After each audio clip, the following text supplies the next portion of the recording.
Subhanallah walhamdulillah wa la ilaha illallah wallahu akbar. Subhanallah walhamdulillah wa la ilaha illallah wallahu akbar. Subhanallah walhamdulillah wa la ilaha illallah wallahu akbar. Subhanallah walhamdulillah wa la ilaha illallah wallahu akbar. Subhanallah walhamdulillah wa la ilaha illallah wallahu akbar. Subhanallah walhamdulillah wa la ilaha illallah wallahu akbar.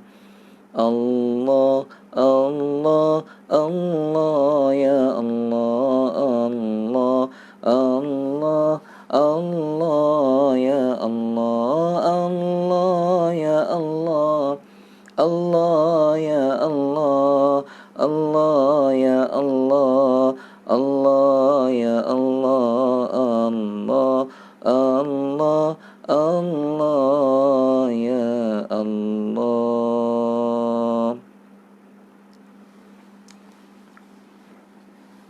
Assalamualaikum warahmatullahi wabarakatuh. Muslimin muslimat yang dirahmati dan dipilih oleh Allah Subhanahu wa taala sekalian, marilah sama-sama kita memulakan pertemuan kita pada pagi ini dengan nama Allah Subhanahu wa taala. Mudah-mudahan kita dirahmati dan diberkati oleh Allah sepanjang kita bersama-sama pada pagi ini insya-Allah.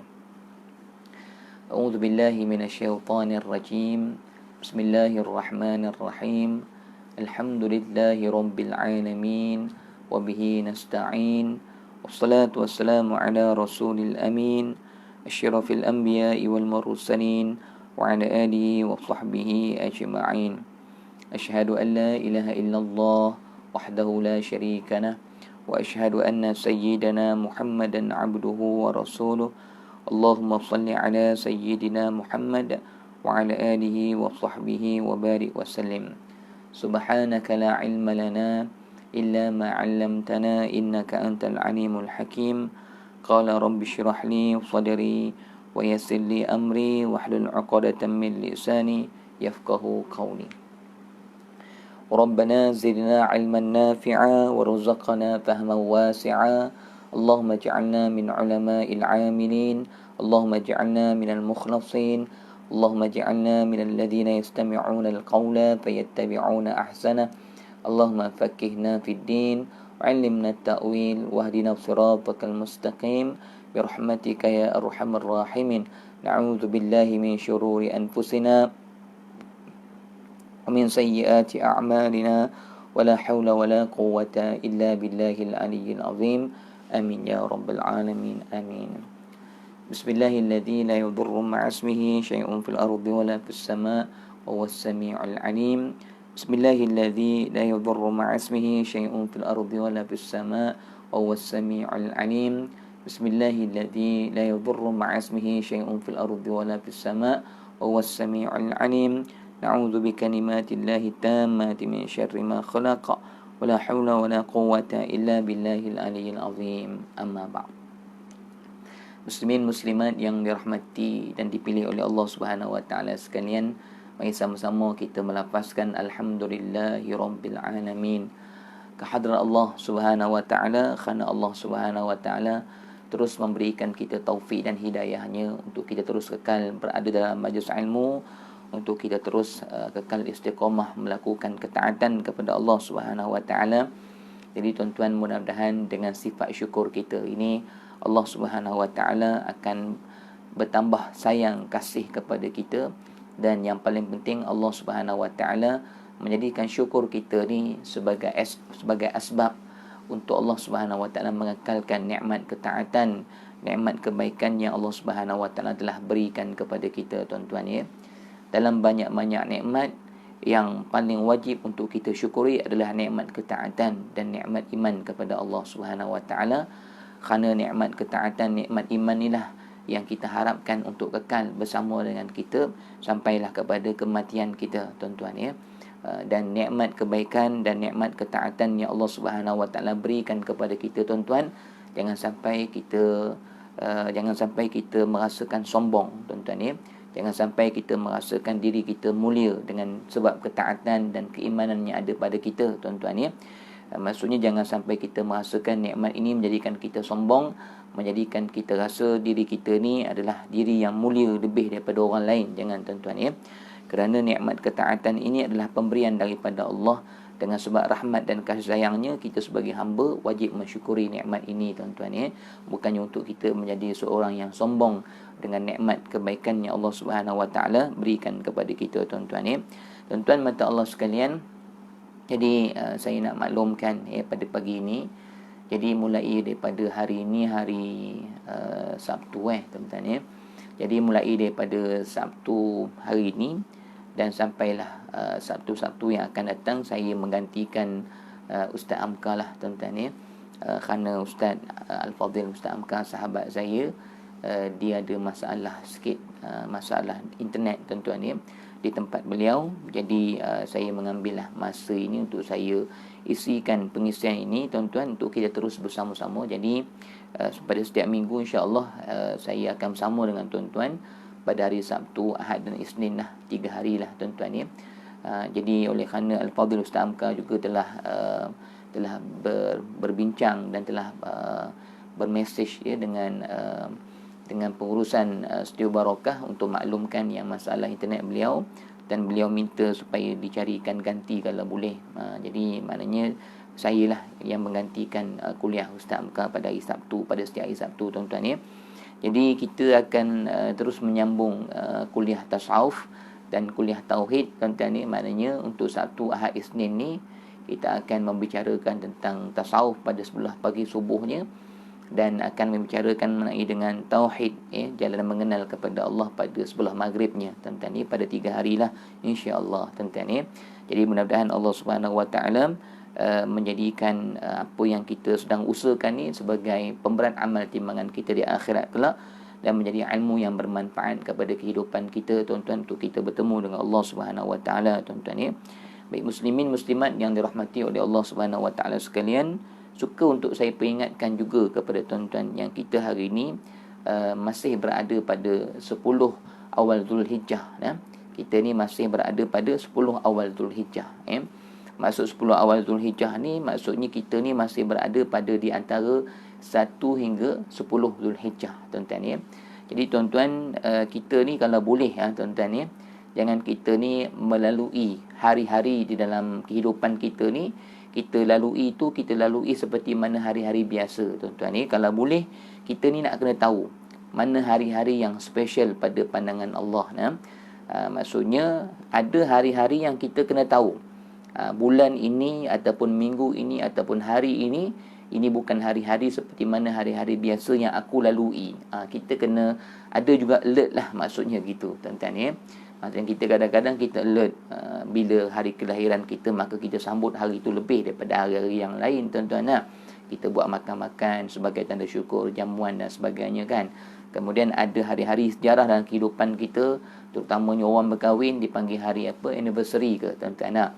Hari mengati ulang perkahwinan kan. Jadi ada hari-hari yang special pada pandangan kita untuk kehidupan dunia. Tapi tuan-tuan jangan lupa juga ada hari-hari yang special pada pandangan Allah. Jadi tuan-tuan, untuk saya peringatkan diri saya dan kita semua, tuan-tuan, kita kena tahu kita sekarang ni berada pada hari yang sangat special, yakni hari di antara 1 hingga 10 Zulhijjah ni, tuan-tuan ya. Jadi tuan-tuan, maknanya hari di antara 1 hingga 10 Zulhijjah ni, tuan-tuan, perkara ini dah disebut oleh Nabi SAW dalam hadis riwayat Imam Al-Bukhari, tuan-tuan ya. Jadi bila hadis Imam Bukhari ini riwayat Imam Bukhari ni, maknanya hadis ni adalah hadis sahih tuan-tuan ni, hadis sahih. Jadi tuan-tuan, apa yang Nabi SAW sebut tentang 10 hari awal Zulhijjah ni tuan-tuan ni. Baik, jadi 10 hari awal Zulhijjah ni tuan-tuan, kata Nabi SAW, hari ni berapa Zulhijjah tuan-tuan? Hari ni adalah 7 Zulhijjah tuan-tuan. Jadi maknanya kita ni tak lama dah nak menyambut hari raya haji lah tuan-tuan dah. Hari raya Aidil Adha tuan-tuan ni. Baik, kata Nabi SAW tuan-tuan, hadis yang diriwayatkan daripada Ibnu Abbas radhiyallahu anhu, kata Nabi SAW, "Ma min ayyamil 'amalu salih fiha ahabba ila Allah min hadhihi al-ayyam, yani ayyamil 'ashr." Qalu ya Rasulullah, walal jihadu fi sabilillah? Qala walal jihadu fi sabilillah tuan-tuan ni. Baik, kata Nabi SAW, tidak ada hari, tuan-tuan ni, tidak ada hari yang mana hari-hari tersebut yang kita melakukan amal soleh pada hari-hari tersebut, kata Nabi SAW, tidak ada hari-hari manusia melakukan amal soleh yang paling, tuan-tuan, yang sangat dikasihi oleh Allah Subhanahu Wa Taala, melainkan melebihi daripada 10 hari awal Zulhijjah ini, tuan-tuan ya. Maknanya tuan-tuan, 10 awal Zulhijjah ini inilah hari yang sangat dikasihi oleh Allah Subhanahu Wa Taala untuk kita melakukan amal soleh, tuan-tuan ya. Jadi hadis ni jelas. Nabi kata, ma min amalin, tidak ada amalan, tidak ada amalan soleh, ma min amal soleh, ma min amalin, ma min ayyamin al-amalu soleh. Tidak ada hari-hari yang manusia melakukan amal soleh yang lebih dikasihi, lebih dicintai oleh Allah daripada beramal soleh pada 10 awal Zulhijjah yang sedang kita lalui pada saat ini. Tentu saya nak peringatkan diri saya dan diri tuan-tuan semua. Jadi tuan-tuan, kita masih lagi berada dalam fatrah 10 awal Zulhijjah ni tuan-tuan. Beramal soleh lah sebanyak-banyaknya pada 10 awal Zulhijjah ni tuan-tuan ya. Maksudnya beramal soleh pada 10 awal Zulhijjah ini, amalan kita ini sangat-sangat Allah kasih lebih daripada hari-hari yang lain tuan-tuan ya. Jadi jangan lepaskan peluang ini untuk banyak berzikir, untuk banyak kita baca Al-Quran tuan-tuan ni, untuk banyak kita berselawat, untuk banyak kita bersedekah, untuk kita berpuasa dan sebagainya tuan-tuan ya. Itu yang saya nak peringatkan kepada diri kita semua tuan-tuan ya. Dan seperti mana yang kita sedia maklum tuan-tuan ya, bila kita sebut Zulhijjah ini, maka tidak terlepaslah daripada kita sebut mengenai dengan pengorbanan Nabi Ibrahim alaihissalam. Yakni ketika mana Nabi Ibrahim AS tuan-tuan telah diperintahkan oleh Allah untuk melakukan suatu ibadah yang sangat besar tuan-tuan ni, sangat tinggi pengorbanannya, yakni menyembelih korban, yakni menyembelih anaknya sendiri tuan-tuan ni. Ini suatu pengorbanan yang sangat besar yang telah dilakukan oleh Sayyidina Ibrahim, yakni Nabi kita, Nabi Ibrahim alaihissalam tuan-tuan ni. Jadi tuan-tuan, antara yang kita boleh ambil hikmah sedikit tuan-tuan ya, ataupun antara yang kita boleh ambil pengajaran daripada kehebatan Nabi Ibrahim alaihissalam ni tuan-tuan, Nabi Ibrahim alaihissalam ni tuan-tuan, dia ni tidak pernah mengatakan no kepada Allah Subhanahu Wa Taala tuan-tuan ya. Inilah antara perkara yang kita boleh ambil, yang boleh kita maknanya menjadikan sifat yang baik yang untuk kita contohi Nabi Ibrahim alaihissalam. Nabi Ibrahim ni tidak pernah mengatakan tidak kepada perintah Allah Subhanahu Wa Taala, hatta perintah yang sangat besar itu, yakni menyembelih anaknya Ismail sendiri tuan-tuan ya. Maka Nabi Ibrahim sanggup melakukannya demi kerana melaksanakan perintah Allah Subhanahu Wa Taala tuan-tuan ya.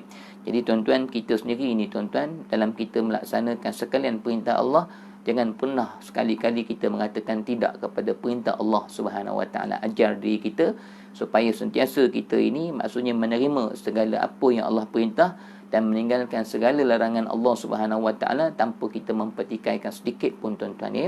Sebab tu tuan-tuan, kita ni nak jadi hamba Allah yang Allah redha tuan-tuan, kita mesti redha kepada Allah 3 perkara tuan-tuan ya.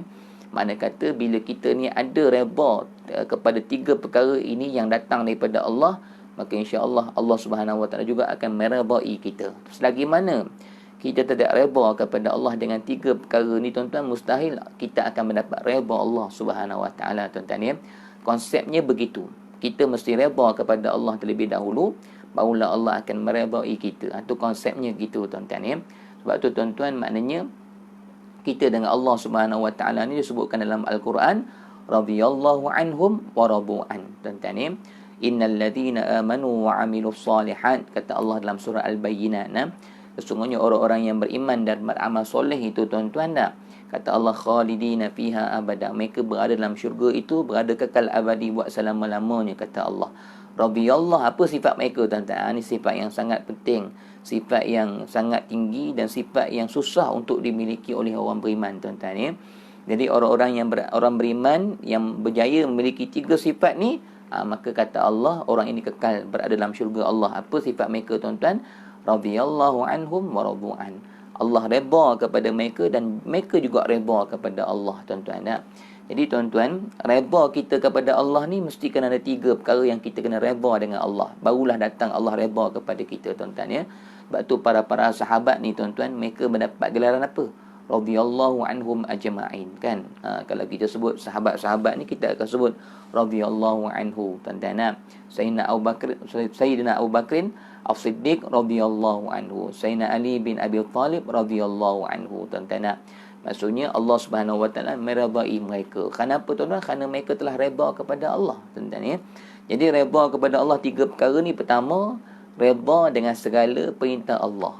Maksudnya apa yang Allah perintah, kita takkan kata no tuan-tuan Bahkan kita akan terima, kita akan akur, kita akan lakukan dengan sepenuh jiwa kita, tanpa kita mempertikaikan, tanpa kita mempersoalkan tuan-tuan tanpa kita membantah sedikit pun dalam hati kita tuan-tuan Bila Allah suruh kita sabar menghadapi musuh-musuh Allah Subhanahu wa taala, bila Allah Subhanahu wa taala suruh kita sabar tuan-tuan menghadapi orang-orang yang memfitnah kita, kita akur dan kita sabar tuan-tuan Tak ada kita kata mana boleh sabar ustaz ni, orang zalim kepada saya dan sebagainya tuan-tuan Kalau ada ayat Quran yang memerintahkan kepada kita untuk sabar dengan ujian hidup dan sebagainya, kita akan sabar, kita akan terima.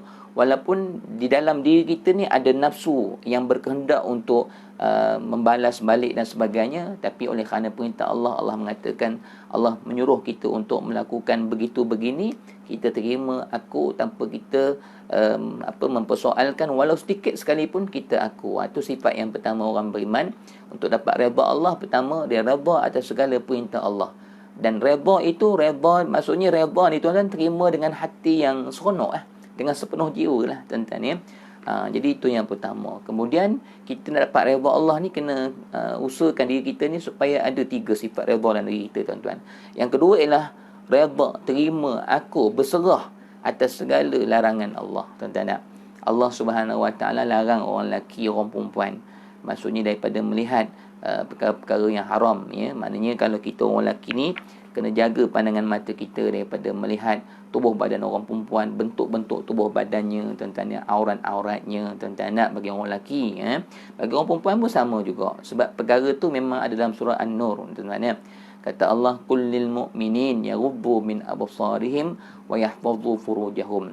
Kata Allah, katakanlah wahai Muhammad kepada orang-orang yang beriman, hendaklah mereka menundukkan pandangan mata mereka daripada melihat kepada orang-orang perempuan yang bukan mahram kepada mereka tuan-tuan. Maknanya menjaga pandangan mata supaya jangan melihat kepada perkara-perkara yang diharamkan oleh Allah untuk kita melihatnya. Jadi hari ni tuan-tuan banyak maksiat-maksiat yang ada dalam TV tuan-tuan drama-drama dan sebagainya maknanya lebih-lebih lagi lah cerita-cerita orang yang bukan Islam lah, Korea ke Hindustan ke dan sebagainya, contoh tuan-tuan jadi drama-drama TV ni tuan-tuan memanglah kita katakan memaparkan artis-artis yang tidak bertudung tuan-tuan yang berpakaian dengan berpakaian yang tidak menutup aurat, yang nampak betihnya tuan-tuan, nampak bentuk tubuh badannya. Jadi orang lelaki nak dapat redha Allah, dia kena redha dengan larangan Allah ni. Maksudnya tak boleh kita biarkan diri kita ni sepanjang hidup kita ni mengadap benda-benda macam tu. Esok kita mati macam mana tuan-tuan jadi kita ni kalau nak rasa nikmat bersama dengan Allah, kena jaga pandangan mata kita. Begitu juga dengan orang perempuan Orang perempuan pun maknanya tidak boleh asyik tengok hero-hero yang handsome. Sebab tu hari ni tuan-tuan budak-budak remaja kita sangat-sangat minat dengan Korea ni tuan-tuan Korea ni minatnya bukan sebab apa tuan-tuan, sebab orang-orangnya smart-smart tuan-tuan lelaki-lelakinya putih-putih smart-smart tuan-tuan itu sebab minatnya tuan-tuan bukan sebab apa-apa pun. Bukan sebab orang Korea ni yang artis-artis K-pop dan sebagainya mereka ada bagi sumbangan apa-apa, tak ada apa-apa tuan-tuan. Mereka ni duk menyanyi je tuan-tuan Tapi kita tengok remaja-remaja kita hari ni, Allahu Akbar tuan-tuan ni. Saya anak murid saya pernah jumpa tuan-tuan, anak murid saya tuan-tuan ni, anak murid yang dah lepas dah tak ada dah, saya mengajar dah tak ada dah.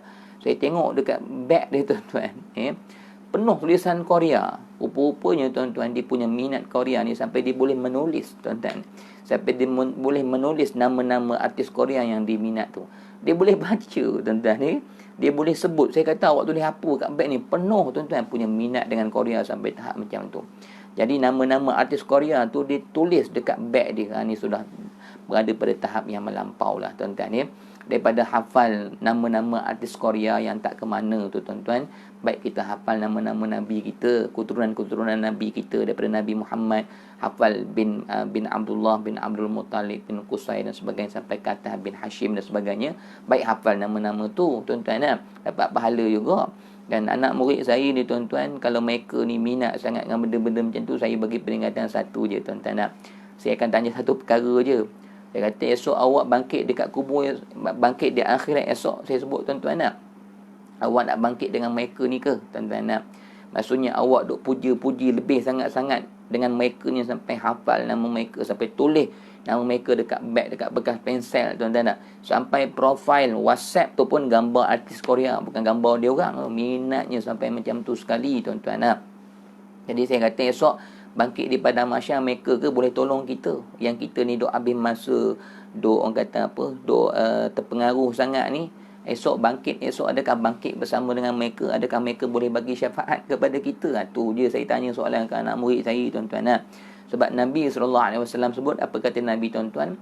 Kata Nabi, an-nasu yuhsyaru ala man yuhibbu. Manusia akan dihimpunkan di akhirat kelak tuan-tuan. Manusia akan dibangkitkan, dihimpunkan ala may yuhibbu, bersama dengan orang-orang yang mereka kasihi, yang mereka puja-puji dekat dunia hari itu. Tuan-tuan, kalau kita dekat dunia puja-puji Nabi, kita mempelajari sejarah Nabi, kita orang kata apa, benar-benar menjadikan diri kita ni terpengaruh dengan Nabi lah. Habis masa kita ingat dengan sejarah Nabi, belajar tentang Nabi, mengasihi Nabi, mencintai Nabi ataupun memuja-muji Nabi, esok kita akan bangkit dengan Nabi tuan-tuan Jadi kata Nabi begitu, manusia akan dibangkitkan di akhirat kelak bersama dengan orang-orang yang dikasihi dekat dunia hari itu. Siapa yang kita duk puja-puji dekat dunia itu tuan-tuan Kalau kita duk puja-puji pemain bola dan sebagainya, jangan sampai melebihi daripada kita mengambil berat tentang Nabi SAW. Ni kadang-kadang kita ni ambil tahu tentang pemain bola ni, banyak maklumat kita tahu, tapi tentang Nabi kita sendiri pun kita tak tahu. Kadang-kadang nama atuk Nabi kita pun kita tak tahu. Kadang-kadang Nabi kita ni kan, ibu susuan Nabi kita pun kita tak tahu tuan-tuan Halimatus Sa'diyah tuan-tuan dan seorang lagi, ada dua orang ibu susuan Nabi SAW. Tu pun kadang-kadang kita terlupa dan sebagainya tuan-tuan Jadi tuan-tuan, saya nak sebut maknanya jaga pandangan mata kita, kerana itu larangan Allah. Antara contoh larangan Allah yang kita kena redha dan kita kena terima, dan kita tak boleh kata ni tak boleh lah sebab saya minat dengan perkara ni kan, rasuah dan sebagainya kan. Kita kata kita nak harta banyak dan sebagainya, tak boleh. Bila Allah kata tak boleh, tak boleh lah. Itu maksud kita redha dengan segala larangan Allah Subhanahu Wa Taala. Jadi kita nak dapat redha Allah ni, pertama redha dengan segala kehendak Allah.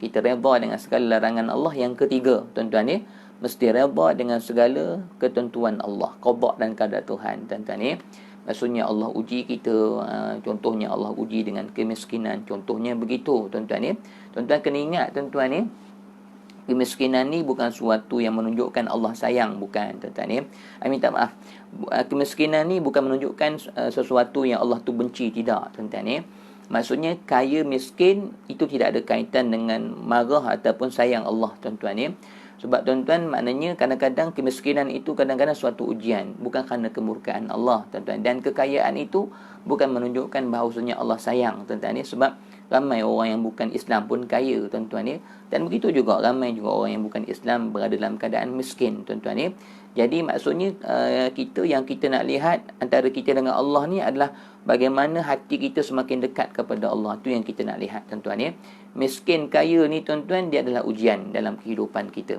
Jadi tuan-tuan, perkara yang ketiga sebagai orang beriman, dia mesti redha atas segala kehendak Allah ataupun atas segala ketentuan-ketentuan Allah dari segi rezekinya tuan-tuan dari segi kehidupannya, bagaimana nak jadi itu, nak jadi ini dan sebagainya tuan-tuan ni. Jadi tuan-tuan, maknanya qada dan qadar Allah ni tuan-tuan, kita kena redha, pasrah. Kalau kita jadi orang yang kaya, jadilah orang yang kaya yang bersyukur dengan kekayaan kita tuan-tuan ni. Kalau kita jadi orang yang Allah uji dengan kemiskinan, jadilah kita sebagai orang-orang yang bersabar kepada Allah dengan ujian kemiskinan yang berlaku kepada kehidupan kita. Jangan jadi orang kaya tapi kaya yang sombong kepada Tuhan, yang melupakan Allah. Maka kekayaan itu tidak ada faedah kepada kita. Bahkan kekayaan itu adalah suatu bala daripada Allah. Sebab apa? Semakin kaya, semakin jauh. Maka bala lah tuan-tuan ni. Dia sebenarnya tuan-tuan, nikmat atau bala ni bukan tengok pada zahir tuan-tuan. Bukan tengok pada zahir tuan-tuan ni. Nikmat atau bala ni tuan-tuan, tengok bagaimana perkara itu mendatangkan kebaikan hubungan kita dengan Allah. Itu hakikat nikmat atau bala tuan-tuan ni. Kalau kita kata COVID ni tuan-tuan, contoh tuan-tuan tak? COVID ni tak semestinya menjadi bala ataupun menjadi nikmat tuan-tuan ni. Jadi bagi orang-orang yang melihat COVID ini sebagai sesuatu perkara yang menjadikan dia tidak redha, ataupun COVID ni menjadikan dia seorang yang berputus asa, ataupun contohnya COVID ni tuan-tuan menjadikan dia jadi tidak suka dengan kehendak Allah dan sebagainya tuan-tuan, maka COVID ni benar-benar menjadi bala atas diri dia. Ataupun dengan sebab COVID ni menjadikan dia semakin jauh daripada Allah, maka dia betul-betul bala tuan-tuan ya. Dan COVID ni juga boleh jadi satu nikmat bagi orang beriman. Bila dia sabar dengan ujian ini, maka Allah angkat martabat dia dengan sebab dia redha dan sabar dengan ketentuan-ketentuan Allah tuan-tuan ya. Jadi tuan-tuan, maksudnya bala atau nikmat tu bukan bergantung kepada perkara zahir ini. Bala atau nikmat itu bergantung kepada bagaimana kita menghadapinya untuk kita semakin mendapat keredaan Allah. Faham tuan-tuan ya? Mana kata tuan-tuan, kalau orang accident, zahir nampak bala. Tapi kalau kita tengok kalau orang yang menghadapi accident tersebut, dia dengan sebab menghadapi accident tersebut, dia mendapat pahala sabar dengan sebab dia redha dengan accident yang berlaku tuan-tuan, dan dia bersabar dengan ketentuan Allah Subhanahu Wa Taala, dan dia tahu apa yang sedang berlaku itu sebagai kafarah dosa diri dia, dan dia terima apa yang Allah Subhanahu Wa Taala berikan kepada dia sebagai hamba kepada Allah, maka accident itu satu nikmat. Sebab apa? Dengan sebab accident tu Allah angkat martabat. Allah beri pahala yang berlipat kali ganda tuan-tuan. Sebab Allah Subhanahu Wa Taala ni tuan-tuan, bila dia bagi ujian, maka Allah angkat martabat seseorang itu. Maka itu satu nikmat, tuan-tuan, satu nikmat. Nikmat kerana apa? Kerana nikmat bertingkat keimanan kita dan Allah beri pahala kita yang banyak, maka itu satu nikmat. Tapi kalau ada orang yang bila berlaku accident tuan-tuan semakin dia tidak redha dengan Allah, semakin dia mengeluh dan sebagainya, itu baru benar-benar bala. Sebab dengan sebab ujian itu menjadikan dia semakin berdosa kepada Allah. Dia marah Allah, dia tak redha dengan Allah tuan-tuan ataupun dia berputus asa dengan rahmat Allah, dia bersangka buruk dengan Allah, maka ujian itu benar-benar bala atas diri dia, sebab hubungan dia dengan Allah dengan sebab ujian itu semakin jauh. Begitu juga dengan nikmat tuan-tuan ya. Jadi nikmat tak semestinya nikmat. Kalau nikmat kekayaan tadi tuan-tuan nak menjadikan dia sombong, menjadikan dia lupa dengan Allah, maka nikmat itu bukan nikmat, itu bala daripada Allah tuan-tuan ya. Sebab apa? Sebab dengan kekayaan dia semakin dia jauh daripada Allah. Dengan kekayaan dia semakin dia memiliki sifat-sifat mazmumah, sombong tuan-tuan tak, sayang kepada harta, bakhil dan sebagainya, maka sebenarnya kekayaan itu semakin melekakan dia, macam Qarun dan sebagainya tuan-tuan tak. Tapi kalau kekayaan itu menjadikan dia semakin bersedekah, semakin bersyukur tuan-tuan tak, semakin dia melihat ini amanah daripada Allah, bukan milik diri dia, maka nikmat itu akan benar-benar menjadi nikmat. Sebab tu saya sebut dengan tuan-tuan, nikmat atau bala ni bukan bergantung kepada perkara zahir ini. Nikmat atau bala ni bergantung bagaimana hati kita menghadapinya dan menambahkan lagi kedekatan diri kita kepada Allah tuan-tuan ya. Saya ulang balik, nikmat atau bala ni tuan-tuan bergantung kepada hati kita, bagaimana kita menghadapi perkara tersebut untuk kita semakin dekat kepada Allah. Kalau perkara tersebut semakin menjauhkan kita daripada Allah, maka perkara itu bukan nikmat, maka itu bala daripada Allah. Kalau perkara itu sama ada zahirnya baik atau tidak baik, tapi perkara itu menambahkan kedekatan diri kita kepada Allah, walaupun zahirnya nampak sakit, nampak tidak baik, tetapi kalau itu menambahkan kedekatan diri kita kepada Allah, maka itu satu nikmat di sisi Allah Subhanahu Wa Taala tuan-tuan ya. Tuan-tuan mata Allah sekalian, jadi insya-Allah kita pagi-pagi ini kita sambunglah sedikit pengajian tasawuf kita tuan-tuan ya. Muslimin dan muslimat mata Allah sekalian tuan-tuan ya. Satu perkara yang kita nak peringat juga pada pagi ini tuan-tuan ya. Yang ni tuan-tuan saya nak sebut juga, bila kita nak masuk pada pengajian tasawuf ni tuan-tuan, maksudnya kita nak membicarakan betapa pentingnya kita ni sentiasa menjaga hati kita dengan Allah tuan-tuan ya. Kenapa tuan-tuan yang saya nak peringatkan kepada diri saya dan kita semua tuan-tuan, kerana tuan-tuan, kita ni tuan-tuan perlu sentiasa bersedia. Bukan maksudnya ada masa-masa nak bersedia, ada masa-masa tak kisah, bukan.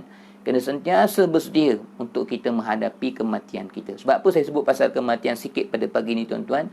Kerana dengan sebab kita ingat kepada kematian inilah, kita akan ada satu kesedaran, akan ada satu kesungguhan untuk kita benar-benar menjaga hati kita dengan Allah, ataupun yang lebih tepatnya menjaga hubungan kita dengan Allah Subhanahu Wa Taala. Sebab kita ingat kita nak mati ni lah, kita akan rasa terus bersemangat untuk jaga hati kita dengan Allah. Saya nak sebut sikit tentang kematian pada pagi ni tuan-tuan ya. Tuan-tuan, kematian ini suatu perkara yang pasti. Yang tu memanglah tuan-tuan ya, satu perkara yang pasti, yang mana semua orang wajib matilah tuan-tuan ya. Tak ada orang yang akan kekal selama-lamanya, wajib mati. Dan perkara yang kita kena tahu tuan-tuan ya, kematian ini tuan-tuan dia akan datang bila-bila masa tuan-tuan ya. Sebab tu tuan-tuan, kita ni tuan-tuan, maknanya kematian ini tuan-tuan, kita perlu sentiasa bersedia menghadapinya tuan-tuan ya. Kerana dia akan datang pada bila-bila masa mulai saat ini tuan-tuan ya. Mungkin saya tengah bagi kuliah kat tuan-tuan, Wallahu alam tuan-tuan, dalam keadaan menyampaikan kuliah ni, tak mustahil saya boleh pergi berjumpa dengan Allah, mati. Tak banyak kita tengok tuan-tuan dalam video-video dalam YouTube tu kan. Maknanya ramai ustaz-ustaz kadang-kadang tengah berkuliah di India, kita tengok video tengah-tengah berceramah ni tiba-tiba tumbang tuan-tuan. Jadi maknanya tuan-tuan, kita kena beringat kematian ini bila-bila masa, start daripada saat ini. Tuan-tuan yang berada dekat rumah sekarang ni, yang duduk dengar kuliah saya pun, tuan-tuan kena sedar, mungkin saat-saat kematian aku sedang menunggu aku saat ni. Maksudnya bila-bila masa lah tuan-tuan. Sebab kita tak tahu tuan-tuan ya. Hikmahnya kita tak tahu kematian ni bila nak berlakunya, menjadi rahsia kepada kita tuan-tuan, supaya kita sentiasa beramal banyak-banyak. Sentiasa kita ni mempersiapkan diri. Itu hikmah Allah rahsiakan kematian tuan-tuan ya. Kalau semua orang dah tahu kematian dia, maka ramai manusia akan leka tuan-tuan ya. Maksudnya kalau orang tahu matinya bukan hari ni, matinya umur 60, maka tak kisahlah dia buat maksiat tuan-tuan ya. Maka manusia akan banyak lalai kepada Allah, akan banyak rugi kehidupan dia tuan-tuan. Tapi bila Allah rahsiakan kematian kita ni bila, kita tak tahu, mungkin esok, mungkin lusa, mungkin lepas daripada ni, hikmahnya kita akan sentiasa beramal, sebab kita tak tahu bila kita nak mati. Macam kita katakan malam Lailatul Qadar tuan-tuan. Allah rahsiakan malam Lailatul Qadar tu, banyak hikmah dia tuan-tuan. Ni bulan Ramadan. Kalau manusia dah tahu Lailatul Qadar tu bila berlakunya, maka akan ramailah manusia akan leka pada malam-malam Ramadan tuan-tuan. Maka dia kata tak apalah, malam ni bukan malam Lailatul Qadar pun, beramal sikit-sikit pun tak apa tuan-tuan. Tapi bila kita tak tahu bila Lailatul Qadar tu berlaku, maka sepanjang 30 hari tu kita mencari dia lah. Kita mencari Lailatul Qadar tu mungkin awal Ramadan. Sebab ada ulama' yang berjumpa pada malam 9 Ramadan pun ada. Imam Ghazali ada sebut perkara ni tuan-tuan ya. Ada ulama' yang jumpa malam Lailatul Qadar ni pada pertengahan Ramadan. Jadi maksudnya waktu tepat Lailatul Qadar ni tidak pasti. Yang penting sepanjang Ramadan tu adalah Lailatul Qadar tuan-tuan ya. Jadi kehidupan kita tak pasti bila kita nak mati tuan-tuan. Yang penting dalam kehidupan kita tu memang kita akan mati. Jadi maknanya antara fatrah kita ni, sama ada sekarang ataupun lepas ni, kita pasti akan mati tuan-tuan ya. Baik tuan-tuan, yang saya nak peringatkan sangat kepada kita tentang kematian ni tuan-tuan ya. Maknanya bila kita nak sampai kepada kematian ni tuan-tuan, dia tidak akan dilambatkan walau sesaat. Tidak ada pilihan. Kita tak boleh pilih nak lambat sesaat, dan kita tak boleh nak pilih untuk tangguh sesaat. Tak boleh tuan-tuan ya. Maksudnya bila sampai kepada kematian ni, sampai tepat waktunya, sharp masanya tuan-tuan ya. Saat yang berjalan tu, kalau kita katakan 7.05 pagi, 10 saat. Sampai saat yang ke-10, habislah kita tuan-tuan. Maka kematian ini tidak akan ada peluang untuk kita minta kepada Allah untuk tangguh walau sesaat, untuk percepat walau sesaat. Tidak ada tuan-tuan ya. Baik. Jadi kita kena beringat tentang perkara tu tuan-tuan ya. Maksudnya bila sampai waktu tu, dah tak ada peluang dah nak tangguh-tangguh, tak ada dah tuan-tuan. Apa yang saya nak sebut dengan tuan-tuan, tuan-tuan mata Allah sekalian kan, bila sampai je sakaratul maut datang kepada kita, semua orang akan hadapi sakaratul maut tuan-tuan ya. Maksudnya semua orang akan melalui keadaan kemabukan maut. Sakarat ni mabuk tuan-tuan ya. Maksudnya dahsyatnya kematian itu tuan-tuan, semua orang akan lalui. Dan tuan-tuan mata Allah sekalian, bila manusia melalui sakaratul maut tuan-tuan, tak ada manusia yang tak tahu itu adalah sakaratul maut. Maksudnya orang yang bila dia melalui sakaratul maut, dia akan tahu itu kematian dia. Tak ada orang yang bila dia melalui nazak sakaratul maut tu, dia tak tahu dia akan mati. Tak. Dia akan tahu dia akan mati. Sebab apa tuan-tuan? Sebab tuan-tuan, bila seseorang itu melalui panggilan daripada malaikat Israel untuk kembali, untuk keluarkan roh dia, malaikat Israel datang, kesakitan yang dia lalui tuan-tuan, kesakitan yang dia rasa tuan-tuan, kesakitan tu tak pernah dia rasa sebelum-sebelum ni. Sebab tu bila orang yang melalui kematian ni, dia tahu itu adalah kematian dia. Dia tahu tuan-tuan ya. Sebab apa? Sebab kesakitan yang sedang dilalui itu, dia tak pernah rasa kesakitan tu sebelum-sebelum daripada tu tuan-tuan ya. Kalau orang perempuan dia pernah beranak, dia tahu sakit beranak macam mana. Tapi orang yang nak mati ni, dia tahu ini bukan sakit biasa. Dia tahu dia nak mati bertemu dengan Allah Subhanahu Wa Taala tuan-tuan. Baik tuan-tuan ya. Jadi apa yang saya nak sebut dengan tuan-tuan ni, bila malaikat ni datang kepada kita, di sinilah yang saya nak sebut dengan tuan-tuan sebagai peringatan sedikit kepada kita untuk kita bersemangat terus mengikuti jalan tasawuf ini, untuk kita sentiasa bersedia menjaga hati kita dengan Allah sebab tentang kematian ni lah tuan-tuan ya. Tuan-tuan, saya nak sebut tuan-tuan ni, kita punya kehidupan ini sama ada kita ni mendapat bahagia atau sengsara tuan-tuan, bukannya menunggu dalam kubur. Bukan tuan-tuan. Bukan tunggu dalam kubur. No tuan-tuan ya. Bukan tunggu di padang mahsyar. No tuan-tuan ya. Saya nak sebut bila kematian sampai, di situ lagi kita dah tahu keputusan kehidupan kita bagaimana. Keputusan ujian kehidupan kita. Kita ni sedang dalam ujian tuan-tuan ya. Macam kita periksa lah tuan-tuan ya. Mana kata kalau dekat sekolah ni tuan-tuan ada ujian peperiksaan, ujian kertas bahasa Melayu. Kita akan dapat keputusan ujian kertas bahasa Melayu ni bila keluar keputusan nantilah tuan-tuan lah. Jadi kita ni ujian kehidupan kita. Sekarang ni dalam kehidupan kita sedang menghadapi ujian tuan-tuan ni. Ujian kesabaran, ujian menghadapi bala, ujian menghadapi segala perintah Allah, ujian menghadapi segala larangan Allah tuan-tuan, ujian menghadapi manusia, ujian menghadapi syaitan, nafsu. Itu semua ujian. Dan keputusannya bila tuan-tuan? Keputusan ujian kehidupan kita bila? Bila malaikat Israel datang atas kepala kita. Inilah bermulanya keputusan kehidupan kita yang selama hari ni kita lalui ni. Di sinilah segala-galanya bermula, segala-galanya tuan-tuan ya. Jadi tuan-tuan, keputusan itu kita akan dapat bukan dalam kubur, bukan di padang mahsyar. Bahkan datangnya Israel itu, kita dah tahu dah siapa kita. Adakah kita ni hamba yang berjaya, ataupun kita ni hamba yang akan sengsara sampai bila-bila. Na'udzubillahi min zalik tuan-tuan. Itu yang saya nak peringatkan kepada tuan-tuan. Kematian ni bila datang, dia tak lambat walaupun sesaat, dia tak cepat walaupun sesaat. Dan ketika itulah kita tahu kita ni adakah hamba yang benar-benar beriman yang diterima oleh Allah, ataupun hamba yang dibenci oleh Allah. Sebab begini saya nak sebut dengan tuan-tuan. Bila malaikat Israel yang disebutkan oleh Allah sebagai malakul maut, malaikat kematian ini datang kepada kita orang beriman, insya-Allah mudah-mudahan tuan-tuan ya. Dia akan datang bagi orang beriman, akan berada di atas kepala sebelah kanan kata Nabi SAW. Sebab tu tuan-tuan, orang-orang yang beriman ni tuan-tuan, kita boleh tengok antara tandanya tuan-tuan, antara tandanya matanya akan melihat ke atas dan sebelah kanan sedikit tuan-tuan ni. Dan ketika malaikat Israel datang dalam keadaan berseri-seri wajahnya, dalam keadaan malaikat-malaikat yang lain menyambut kepulangan kita, kita nampak malaikat Israel ini tuan-tuan. Ketika itu dibuka oleh Allah hijab kita untuk melihat malaikat yang datang ni tuan-tuan. Dan kita akan nampak dia berada sebelah kepala kanan kita tuan-tuan. Itulah maksudnya, di situ lagi kita tahu dah siapa kita ketika itu tuan-tuan. Nah, kalau kita orang-orang yang baik, malaikat Israel ni akan datang dalam muka yang sangat manis, dalam muka yang sangat suka untuk mengambil kita untuk pergi berjumpa, ataupun untuk dikeluarkan daripada jasad kita ni, akan disambut dengan senyuman, dengan wajah muka yang manis kata Nabi SAW. Dan Nabi juga menyebutkan bahawasanya malaikat ni akan datang dengan rupa bentuk manusia. Malaikat memang boleh menyamar sebagai manusia tuan-tuan ni. Jadi orang beriman dia akan nampak.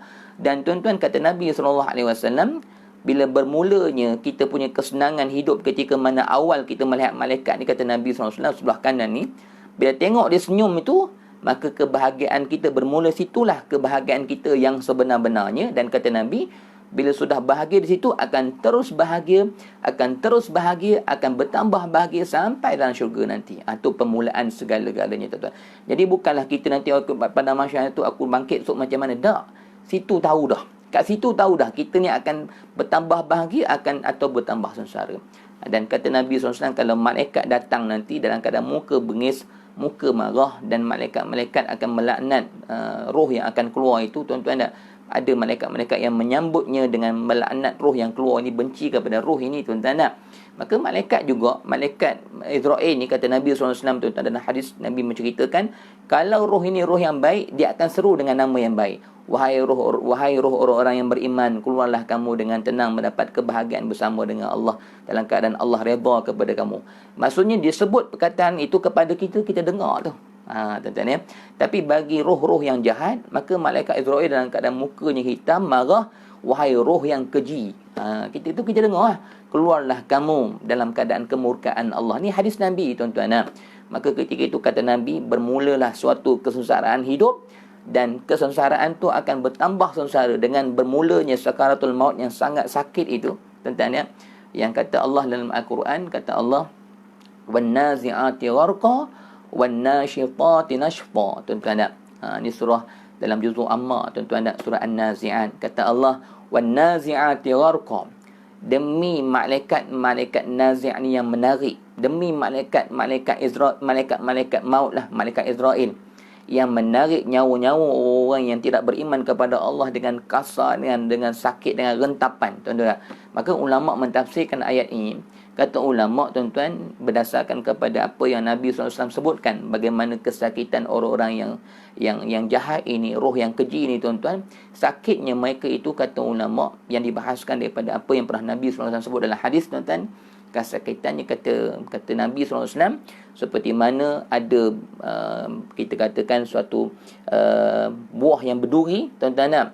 Buah yang berduri, buah itu kalau kita letak dalam perut kita, berduri, buah ni ada duri, ditarik buah itu, maka habis daging-daging kita melekat dengan duri-duri yang ada pada buah itu, ditarik keluar dalam jasad kita ni. Begitulah kesakitan periknya, tuan-tuan.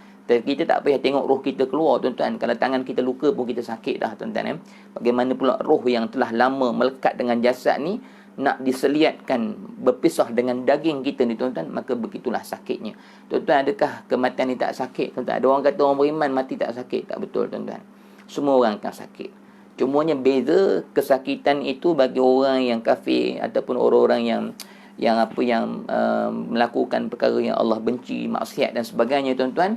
Kesakitan mereka tu kesakitan yang sangat menyeksakan mereka, tuan-tuan, ya. Bahkan kesakitan itu akan dibiarkan lama. Maksudnya lama menghadapi kesakitan tu. Kadang-kadang nazak ni tak keluar-keluar rohnya. Lama kesakitan tu dia menanggung, tuan-tuan, ya. Tapi tuan-tuan kena faham kenapa orang yang ketika mana sakaratul maut ni, tuan-tuan, kita tak dengar dia bunyi meraung. Tak dengar, tuan-tuan. Kenapa tak dengar bunyi? Tak dengar, kan? Bukannya kita tak dengar, tuan-tuan, ya. Sebenarnya urat-urat badan dia telah diikat oleh malaikat.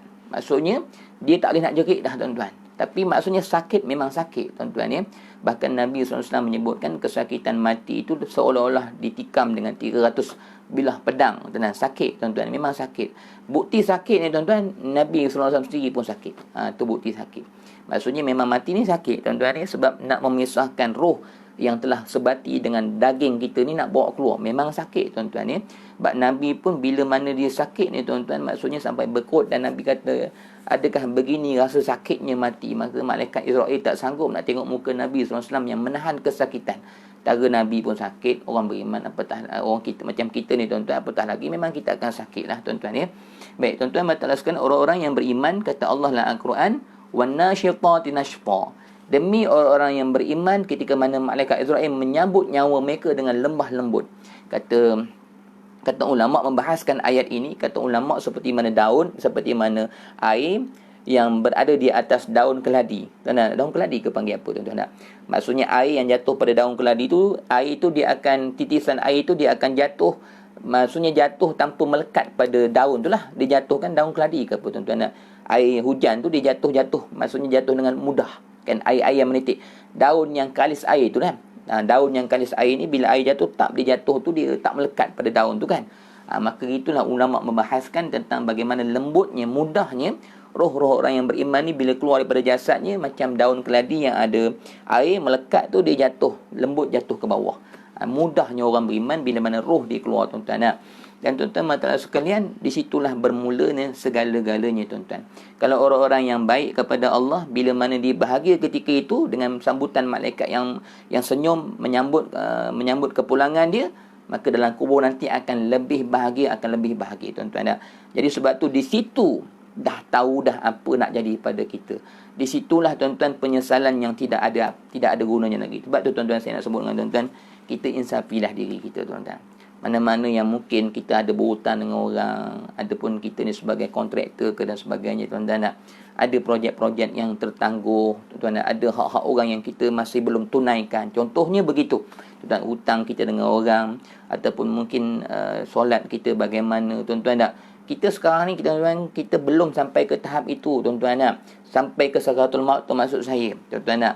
Jadi tuan-tuan, insafi diri kita, muhasabah diri kita, tuan-tuan. Selesaikan segala urusan kita, dosa kita dengan Allah dan dosa kita dengan manusia, hak-hak kita sesama manusia dan hak kita kepada Allah. Selesaikan segala-galanya sebelum kehidupan kita ni berakhir dan kita mendapat keputusan yang na'udzubillah, yang tidak baik, yang datang daripada malaikat Israel yang dengan wajah muka yang masam.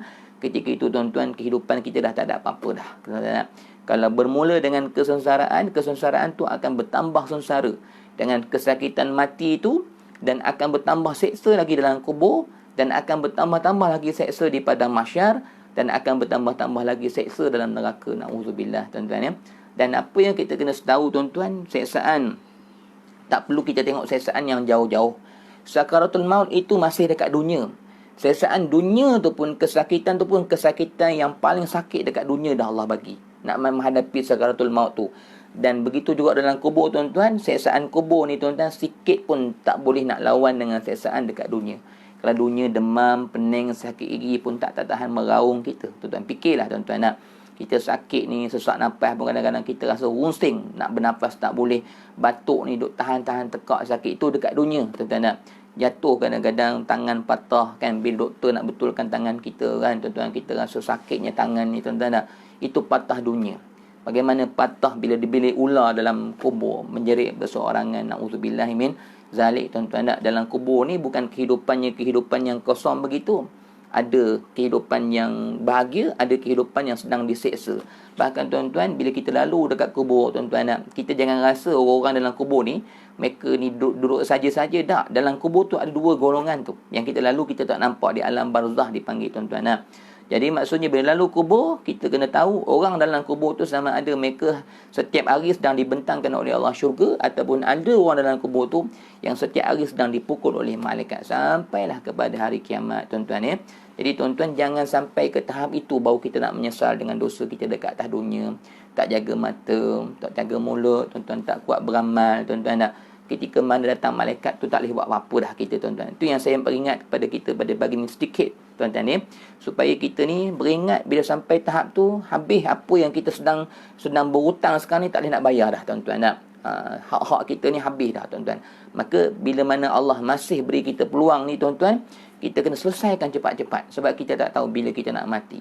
Dan maksudnya bila kita masih diberikan kesihatan oleh Allah ni, tuan-tuan, gunakan masa kita ni benar-benar untuk kebaikan, ataupun untuk kita semakin membaiki hubungan kita dengan Allah, supaya saat pertemuan itulah saat yang benar-benar kita mendapatkan permulaan kebahagiaan.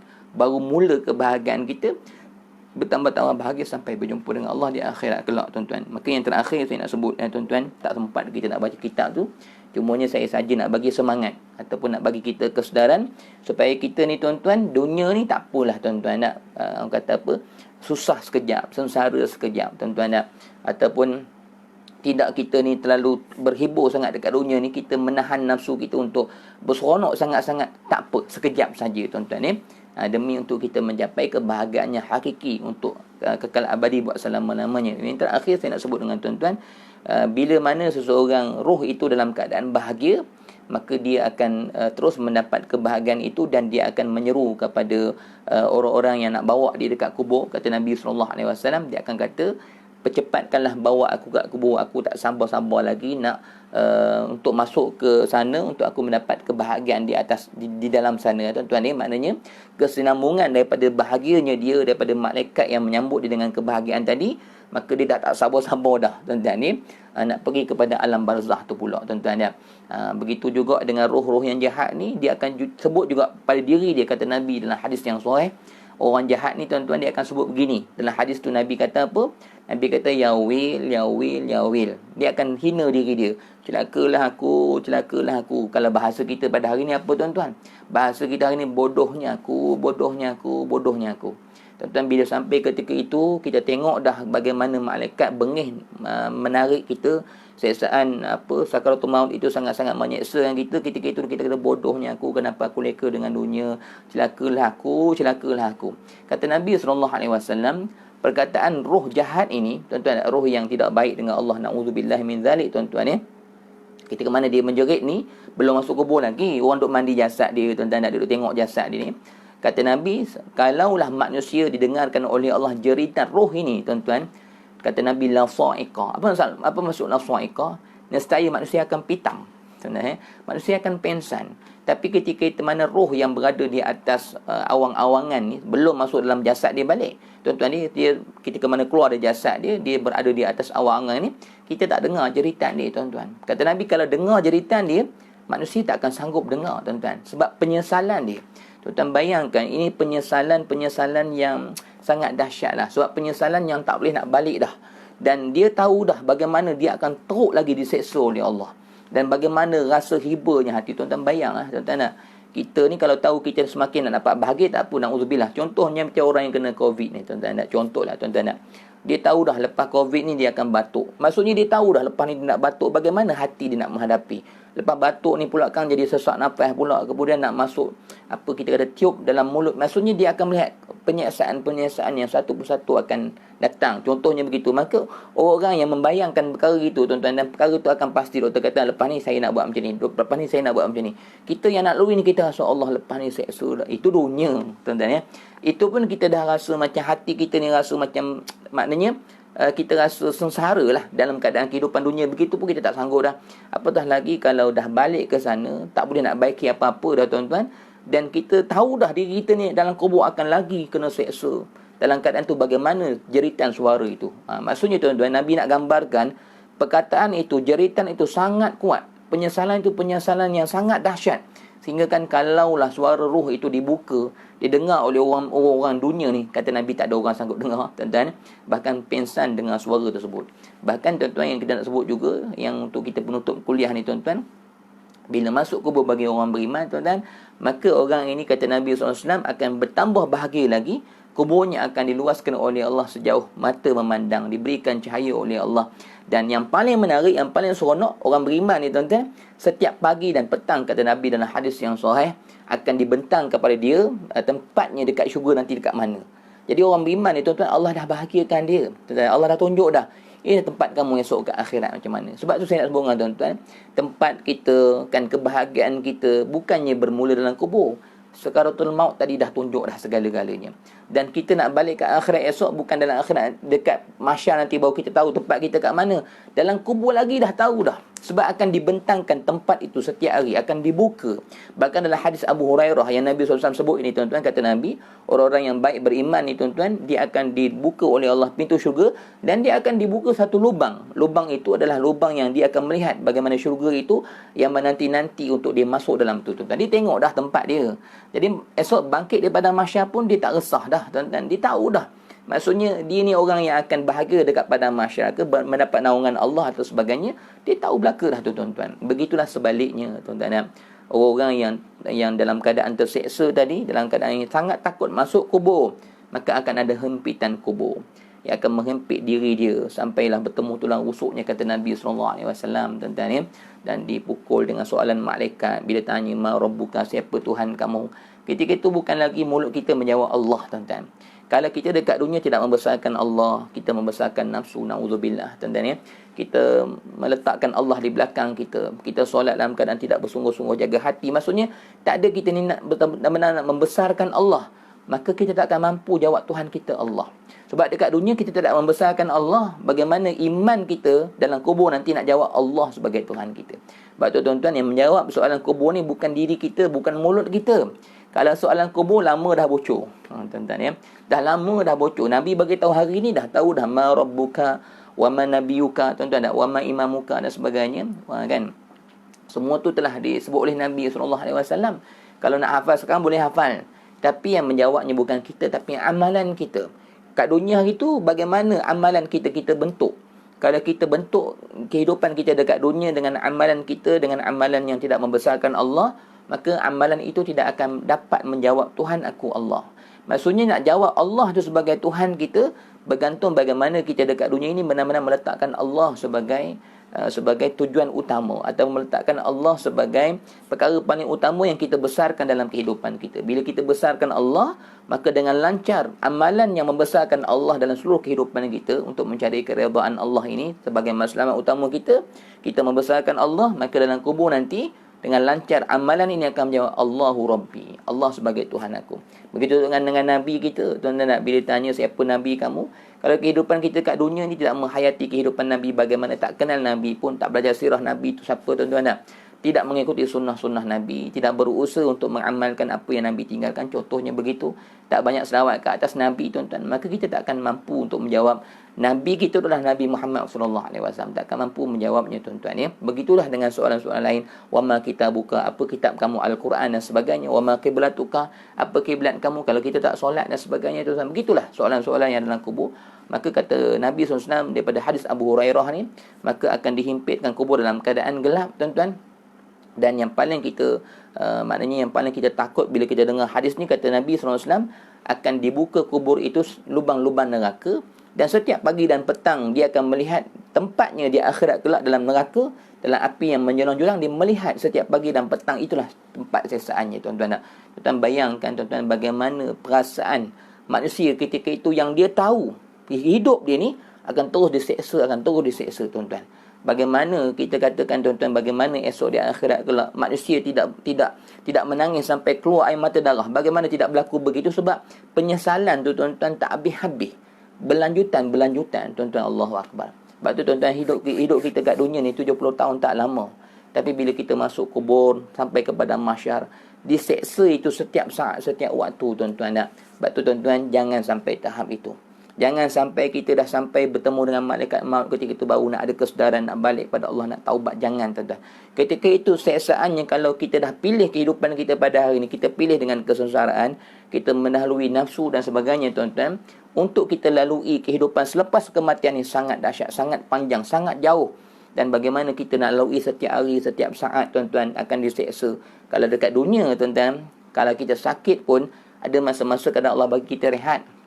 Sakit iri ke, tuan-tuan, nak sakit iri sekejap je, lama-lama rehat balik. Tapi bila diseksa dalam kubur, tak ada waktu non-stop rehat, tak ada, tuan-tuan. Diseksa setiap saat, menanggung kesakitan itu tidak putus-putus, tuan-tuan. Begitulah setiap saat. Maka kata Nabi, akan dibuka suatu lubang pintu neraka, yang kata Nabi, asap neraka tu sampai dah dalam kubur, berasap kubur tu dengan sebab lubang neraka tu. Maka hadisnya kata Nabi, raudhatan min riyadil jannah wa hufaran min hufarin nar. Neraka kubur itu adalah di antara taman-taman syurga, dan ada juga kubur itu di antara lubang-lubang neraka. Maksud lubang-lubang neraka, maksudnya kubur itu ada satu lubang dah yang akan maksudnya lubang itu sudah sampai kepada neraka Allah, dan asapnya, kata Nabi, sudah masuk dalam kubur tu. Gitulah, tuan-tuan, peringatan untuk diri saya sendiri, tuan-tuan, ya. Yang mana kita tak nak pun diri kita bertemu pada saat keputusan ujian kehidupan kita ni. Pada saat itulah bermula segala-galanya, tuan-tuan. Jangan sampai kepada tahap itu baru kita nak menyesal dengan kehidupan yang kita lalui pada saat ini, tuan-tuan, ya. Sebab tu, tuan-tuan, pada saat ini berkorbanlah, jualkanlah diri kita, tuan-tuan, untuk Allah Subhanahu Wa Taala, tuan-tuan. Ini kita kata sempena kita menyambut hari raya korban ni, pengorbanan Nabi Ibrahim. Sebenarnya, tuan-tuan, pengorbanan yang sebenar dalam kehidupan kita yang kita nak raikan apa dia, tuan-tuan? Berkorban seluruh kehidupan kita, maksudnya harta, kan, nyawa kita, berkorban seluruh kehidupan kita lah, diri kita, apa yang ada pada kita, semata-mata kita berkorban untuk kita meraih keredaan Allah. Itulah hakikat pengorbanan yang sebenar. Sebab tu Allah Subhanahu Wa Taala menyebutkan Al-Quran, kata Allah, wa minan nasi man yashri nafsahu batigha'a mardatillah. Ada di kalangan-kalangan manusia, kata Allah, yang sanggup menjual diri dia, tuan-tuan. Maksudnya apa? Dia telah infakkan diri dia, dijualkan diri dia kepada Allah, dijualkan diri dia kepada agama ini, dijualkan diri dia kepada Allah, serah diri dia kepada Allah, ibtigha'a mardatillah, semata-mata untuk dia meraih keredaan Allah Subhanahu Wa Taala. Jadi Allah puji, ada di kalangan manusia yang sanggup jual diri dia bukan untuk dunia, bukan korbankan diri dia untuk nafsu, bukan korbankan diri dia untuk syaitan, dia korbankan diri dia untuk mencari keredaan Allah Subhanahu Wa Taala. Tuan-tuan, kehidupan kita ni tak lama. Kalau kita berkorban, kita bersusah payah, apalah sangat tuan-tuan nak dibandingkan dengan ganjaran syurga, dengan kehidupan kita yang berterusan bahagia, bertambah bahagia dalam kubur sampai bertemu dengan Allah, sampai mendapat bidadari syurga. Tak lama pun kita berkorban dekat dunia. Tapi tuan-tuan kena fikir, apalah maknanya, apalah kesengsaraan yang sanggup kita lalui dengan kita tidak sanggup untuk menghadapi dunia yang sementara dengan sesaan yang berlipat-lipat kali ganda yang sangat dahsyat tuan-tuan, yang bakal kita tempuhi kalau kita tak sanggup berkorban dekat dunia pada hari ini untuk kita semata-mata mengutamakan Allah, membesarkan Allah, berkorban segala-galanya adalah untuk Allah Subhanahu Wa Taala tuan-tuan. Jadi saya rasa sekadar itulah tuan-tuan perkongsian kita pada pagi ini. Jadi mudah-mudahan dengan kita memperingatkan tentang kematian ini tuan-tuan, kita akan terus menginsafi diri kita bermulai pada saat ini, dan kita akan cepat-cepat memperbaiki diri kita bermula daripada saat ini tuan-tuan. Mana-mana dosa yang kita buat itu, cepat-cepat kita bertaubat bermula saat ini untuk benar-benar kita menjaga hubungan dengan Allah, meraih keredaan dia. Kalau ada hak-hak kita sesama manusia, cepat-cepat kita kembalikan mula pada saat ini tuan-tuan. Jangan ada zalim kepada sesama manusia dan sebagainya, memohon ampun kepada sesama insan tuan-tuan, jaga hati orang dan sebagainya tuan-tuan. Maknanya bermula saat ini sebab kita tak tahu bila kita nak mati. Mungkin hari ini, mungkin petang sekarang, mungkin malam sekarang. Sebelum malaikat maut datang kepada kita dengan muka yang manis, alhamdulillah, ataupun muka yang marah, sebelum sampai ke tahap itu, maka dengan kehidupan yang kita tak tahu bila kita akan pergi berjumpa dengan Allah mulai saat ini, maka pergunakanlah saat yang masih ada ini untuk kita benar-benar balik kepada Allah Subhanahu Wa Taala tuan-tuan. Maka perbanyakkan kita berdoa di dalam solat kita, Allahumma khtim lana bi husnil khatimah wa la takhtim alaina ya Allah bi su'il khatimah. Ya Allah, matikanlah kami dalam keadaan husnul khatimah, dalam keadaan baik, dan jangan kau matikan kami dalam keadaan kami leka, dalam keadaan kita melakukan perkara yang Allah murka. Doa yang ni banyak-banyak tuan-tuan ya. Sebab tu kita doa juga kepada Allah supaya Allah sentiasa membaiki segala kelemahan-kelemahan kita yang kita tak nampak. Mudah-mudahan kita balik kepada Allah dalam keadaan Allah telah membaiki segala kelemahan-kelemahan kita, kelalaian-kelalaian kita, balik dalam keadaan yang sempurna insya-Allah tuan-tuan ya. Segala yang baik semua datang daripada Allah. Saya mohon maaf kekurangan dalam saya peringkat kuliah. Mudah-mudahan Allah terus merahmati kita, membimbing kita ke jalannya yang Allah Subhanahu Wa Taala redha, dan Allah Subhanahu Wa Taala tidak membiarkan kita dengan kelalaian nafsu dan syaitan. Mudah-mudahan Allah Subhanahu Wa Taala sentiasa merahmati kita semua insya-Allah tuan-tuan. Segala yang baik semua datang daripada Allah. Saya mohon maaf kekurangan dan sebaik-baik kurang. Insya-Allah kita berjumpa lagi pada malam ini tuan-tuan untuk kita menghidupkan kehidupan kita ni dengan kebaikan, dengan ketaatan kepada Allah, untuk kita meraih keredaan Allah. Malam ni kita isi lagi masa kita dengan pengajian ilmu, untuk kita belajar ilmu untuk mengenal kepada Allah, yakni ilmu tauhid insya-Allah tuan-tuan ya. Wassalamualaikum warahmatullahi wabarakatuh. Alhamdulillahirabbil alamin.